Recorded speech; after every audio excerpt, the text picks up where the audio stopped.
Hi, family, and welcome to Why Does He Do That Wednesday with your girl, Kimya Motley. During these broadcasts, I share with you a multitude of tips and advice on how to deal with abusers. If you're not being abused, that's great. But I can guarantee you, with our statistics being 1 out of every 3 women will be or has been physically abused in her lifetime, I can guarantee you that you know somebody that has been, and this information will be so helpful to them. So share this broadcast. Like, how many women do you have that are your Facebook friends or Instagram friends or LinkedIn friends or YouTube friends? I mean, you get it, right? So share this video because it could save a life. It could definitely help a woman feel that she is not on her own. She is not by herself. So share, share, share. All right. So I am going to talk to you tonight about, I feel an argument coming on, but he does not fight fair. How many of us feel that way or have felt that way at some point in time? During this broadcast, I'm going to share with you everything that I know about DV. That's domestic violence. And a lot of times I get asked the question, Kimya, why doesn't the woman just leave? Well, a better question to ask is, why won't he stop abusing? Why does he abuse in the first place? Well, this video will answer those questions. By the time I get finished, you'll be able to identify tactics used by an abuser. You'll know how to deal with them. And then you'll know how to get some help if you decide that you want to leave, okay? Because I'm a firm believer in that abuse loses its power when you can identify the weapons. You ready to identify some weapons? Okay, now, some people might ask, well, Kimya, how do you know so much about abuse? Well, number one, I'm sharing from my own experiences. I grew up in a household that was filled with abuse. Many of my relationships, 99% of them were abusive as a teenager and as a young adult. And then many of you know my story, but my ex-husband shot me multiple times. In 2011, he shot my daughter too. But if you want to know more about that, you're going to have to get my book, Born of Violence by Kimya Motley, to learn more about that. I'm going to talk a little bit about it tonight. If you want to know more, you got to get the book, okay? All right, I also attend family violence intervention program classes. Here in the state of Georgia, when you are convicted of domestic violence, you have to go to class for 24 weeks, and you learn different skills on how not to abuse and how to keep the victim safe. Basically, there are programs like that all over the U.S., but the times vary depending upon the state. But nevertheless, I participate in those classes, and I love going to them. I love sharing my story with the men there. I love listening to their stories. I love helping them to identify their abusive patterns and how to stop it, because ultimately, they really don't like that they do it once they recognize or identify that they are doing it. Okay, and then this is one of my favorite books. If you are an advocate, you need to get this book. Why Does He Do That? By Lundy Bancroft. That is like my Bible. In order to, not my actual Bible, but my domestic violence Bible. So I use it to help me understand the abusive mind. Awesome resource. Awesome resource. Get it. Okay, so a lot during this broadcast, you'll hear me say he and him. All right, so I have men tell me, well, women abuse too. And they do. But women report it at much higher rates than men do. So for the point of this broadcast, you're going to hear me say he or him, and I'm talking about the abuser, and I'll say she or her, and I'm talking about the victim, okay? All right, so why does he do that Wednesday? And we're talking about these arguments. Now, abusers' tactics don't really vary much, and ultimately they have 4 goals, and that's power and control, to lower your self-esteem, to make you more dependent upon him, and to disrespect or discredit you, okay?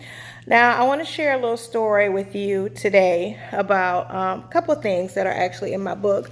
I remember having a conversation with one of my former administrators, and he asked me, because I divulged the abuse to him, and he asked me, what is your husband doing to you? And I couldn't tell him. I didn't have words to describe what he was doing because at the time he was no longer hitting me. Okay? Just these arguments we had. Somehow I would present a problem to him and he would turn it so that the problem was then me. He would divert my attention or change reality. Things that I said he was doing, he would say I was doing. And by the end of the conversation, I didn't know up from down, left from right. I just knew I was wrong because he said I was. And so I ended up feeling diminished as a person by the time these arguments were done. And I couldn't articulate that because in my mind, it didn't feel or look like abuse. I just knew that I couldn't win arguments with this man. So, somebody's calling me. Somebody always calls me when I'm making my videos. So, okay. Like I said, I always felt like I couldn't win in arguments with this man. So if you've ever felt this way, I'm going to help you decode the argument. So when it happens next time, it's not going to catch you off guard. Okay. So if you're ever in an argument, do you feel like you can't win? It's because the abuser feels like he is supposed to win, okay? He sees an argument as an act of war. War, yes, war. So winning is measured by who talks the most, who talks the loudest, who gives the most humiliating insults, and who ends the conversation. That's right.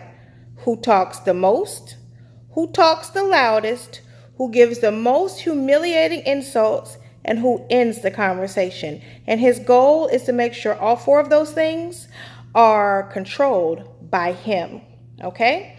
Now, I need you to know that in his mind, he is always right and you are always wrong. You can't win an argument with a person like that.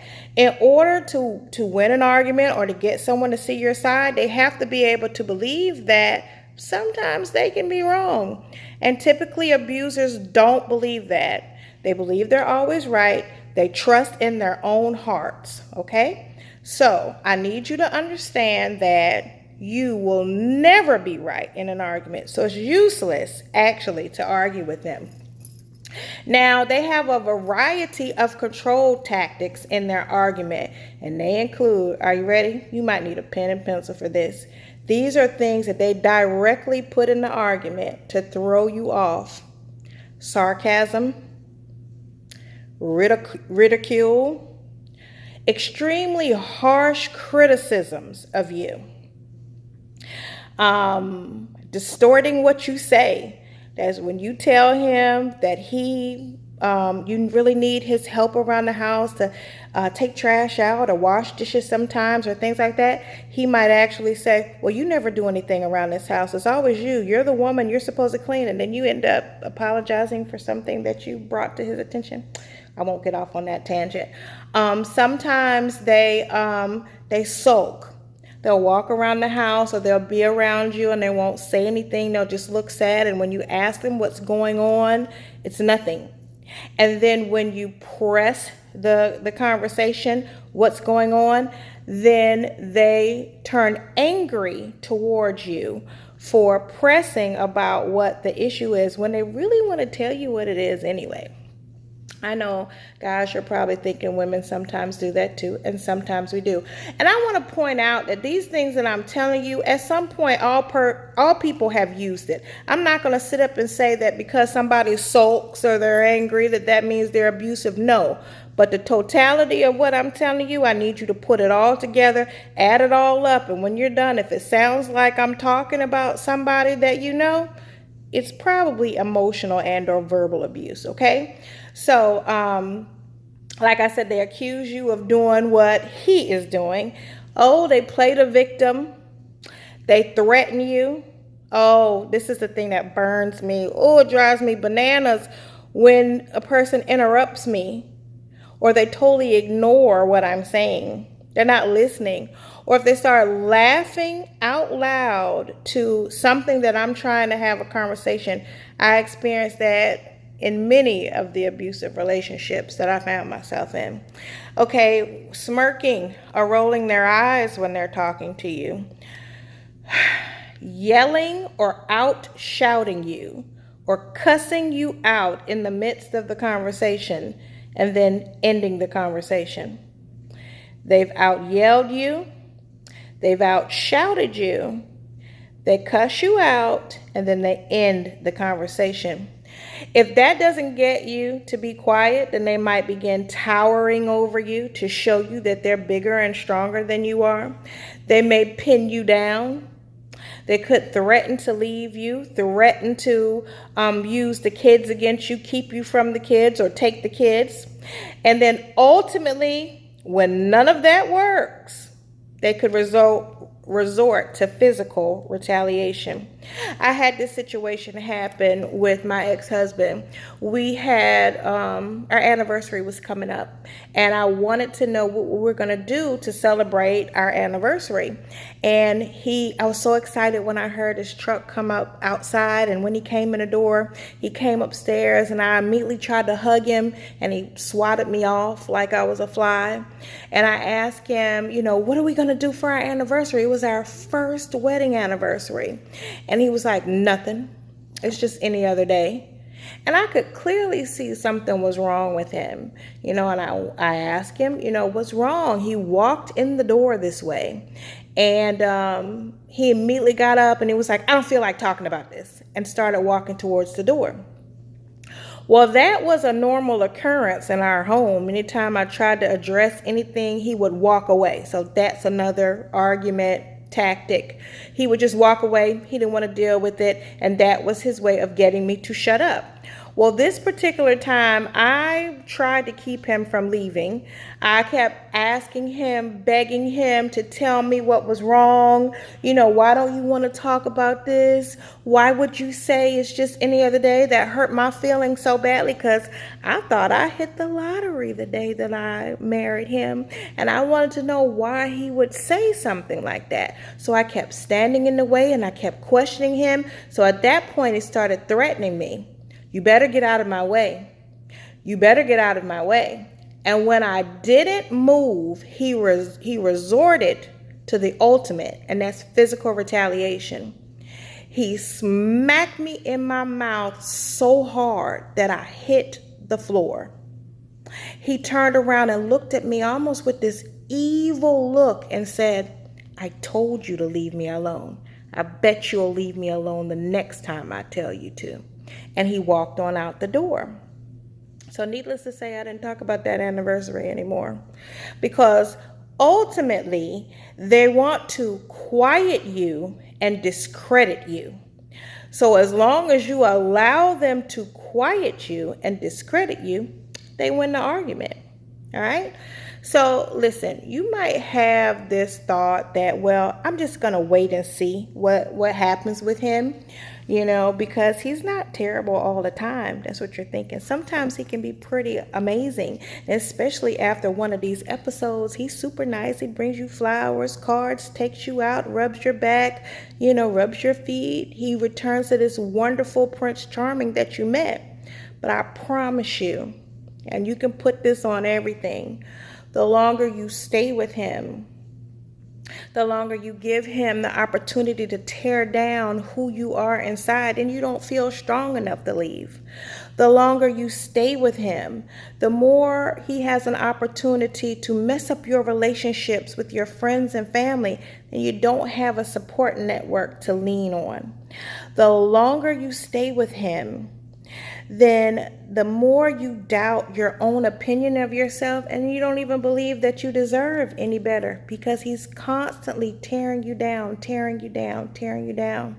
So if you find that you're with someone like this and you're ready to get out, you may not be, but if you are, I need you first to make a safety plan. Call up an advocate in your area, and if you're in the United States, you can find one at domesticshelters.org. Type in your city or state or zip code, and it'll pull up all the shelters in your area, and just speak with a domestic violence advocate. Don't talk to your girlfriends and whatnot, because they're not going to be able to tell you accurately what to do. They can be good support for you once you decide what it is you want to do, but the best thing to do is to contact an advocate. Okay, you may want to get some counseling. That's a bad word in some communities, especially the African American community. But you may need counseling to help you get through the abuse, understanding the abuse, and rebuild your life after the abuse. Get with a good support group. If you're with other women that have gone through it, then you don't feel like you're by yourself. Talk to your family and friends for support. For myself, I really depended upon God and my church community. My relationship with God was everything, and how I rebuilt my life after that shooting. But whatever you do, if you have decided that you are ready to go, don't tell him. Do not tell him. That's the most dangerous time for you, when you've told him that you're going to leave, when you actually leave, and within 2 years of leaving. So don't tell him. You need to make a safety plan. And I tell people, it's like Harriet Tubman and the Underground Railroad. You just go with your safety plan. Okay? So that's it. I love you all. This is Kimya Motley. I will talk to you again next Wednesday, unless I have something else profound to say between now and then. But in the meanwhile, get my book, Born of Violence. You can find it on Amazon.com. You can find it on my website, KimyaMotley.com. Go get it now. Shame on you if you don't have it already, but I'll talk to you next week. Love you all.